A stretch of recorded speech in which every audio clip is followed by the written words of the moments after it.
جو صاحب حیثیت لوگ ہیں جو مسجدوں میں افطار دیتے ہیں، آپ کے محلے کی مسجد ہے، اس میں ویسے ہی پھلوں کا انبار لگا رہتا ہے، پھر ایک دوسرے کو دے رہے ہوتے ہوں گے، آپ باہر نکلو نا اپنے علاقے سے، آپ نہیں جا سکتے، ملازم کو بھیج دو. ایسی کالونیاں، ایسے غریب لوگ آپ کو ملیں گے، بچے جن کے کباب سموسے کے لیے ترستے ہوں گے، غریبوں کے گھر میں افطار بھیجیں آپ. اب یہ آپ کو اسکیننگ کرنے کی ضرورت نہیں کہ گھر میں کون روزہ رکھتا ہے اور کون نہیں رکھتا، یا غریب ہے بھی واقعی کہ نہیں، یہ اسکیننگ نہیں کرنی. اگر کوئی مالدار ہے، کروڑوں پتی ہے، اس کو بھی اگر آپ نے کھجور دے دی، دل خوش ہوگا اس کا. یار مسلمان کو دل خوش کرنا ثواب ہے.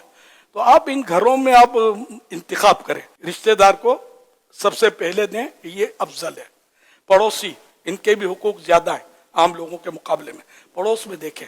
پھر باہر نکلیں کالونیوں میں، غریب آبادیوں میں، کہ جہاں بیچارے ڈیلی ویجز پر کما رہے ہوتے ہیں، روز کا کمانا، روز کا کھانا. اتنا بجٹ بنائیں کہ اس رمضان میں مثال کے طور پر 1,12,000 روپے کی افطاری بانٹوں گا.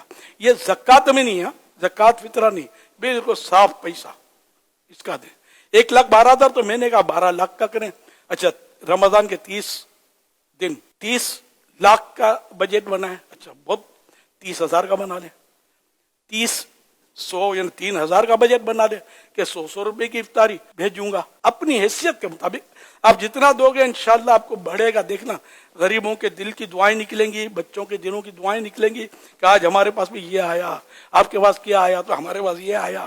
ایسے خوش ہوں گے، آپ کو دعائیں دیں گے انشاءاللہ. سادات کرام، نیک بندے، بعد خطیب امام ہوتے ہیں، یہ میں بولتا ہوں، صحیح بولتا ہوں، یہ سفید پوش ہوتے ہیں، ان کی اتنی آمدنیاں نہیں ہوتی، ان کے گھروں میں دیں آپ.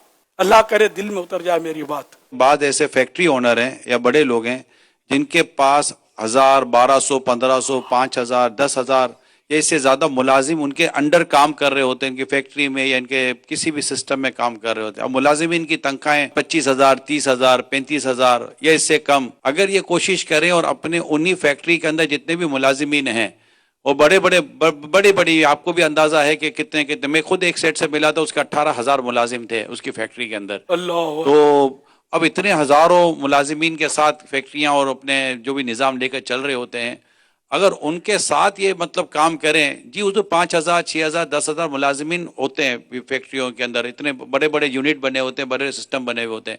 یہ صرف اپنے ملازمین میں اگر یہ کر دینا کہ یہ رمضان پیکیج کے طور پر، تو ان کے گھروں میں بھی پہنچ جائے نا، تو خود ان کے گھروں میں پہنچنا بھی ان کو تو کہیں ان کو اپنے مینیجر کو یا کیشیئر کو کہہ دینا ہے کہ جتنے بھی ہمارے ملازمین ہیں ان کو ماہ رمضان کے پیکیج میں یہ سب کر دینا، یا ان کے گھر کا ایڈریس لے لو، اپنے پہنچا دیا کریں گے. تو کیا آپ سمجھتے ہیں کہ ان کو یہ کوشش کرنی چاہیے؟ یہ دنیا بھر کے لیے میں عرض کر رہا ہوں، اگر ہر جگہ پر یہ ہو جائے، آس پڑوس والے اپنی بلڈنگ کو سنبھال لیں، ایک بلڈنگ کے اندر دیکھ لیں کہ ہماری بلڈنگ کے اندر اتنے لوگ ہیں تو اس کو سنبھال لیں گے، تو انشاءاللہ امید ہے کہ یہ جو آپ نے جو تحریک دی ہے نا، اگر یہ تحریک چل پڑی تو اللہ پاک نے چاہا تو کئی غریبوں کا ایسا بھلا ہوگا اور کئی غریبوں کا پیٹ بھریں گے. یہ آئیڈیا بھی صحیح ہے فیکٹری والی، لیکن یہ کہ فیکٹری میں جیسے کہ نوجوان کام کر رہا ہے، اب وہ کما رہا ہے، اب اس کو آپ نے دیا، اس نے جیب میں رکھ لے گا، تو پوسیبل ہو تو گھر میں کھانے کی چیزیں پہنچائے رقم کے بجائے رمضان میں، تاکہ ان کے بچوں کے منہ میں تو جائے. یار ورنہ باپ کو بھی دیں گے، پیسے دیں گے، تو اس کا بھروسہ کیا کہ یہ ان کو کھلائے گا.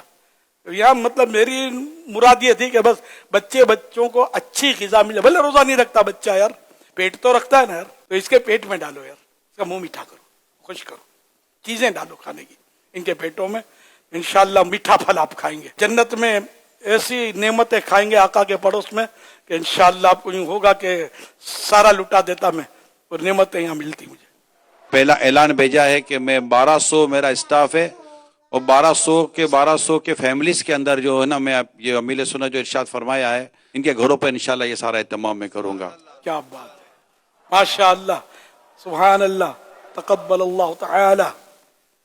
اللہ پاک ان کو بہترین جزا عطا فرمائے، روزی میں خیر و برکت دے.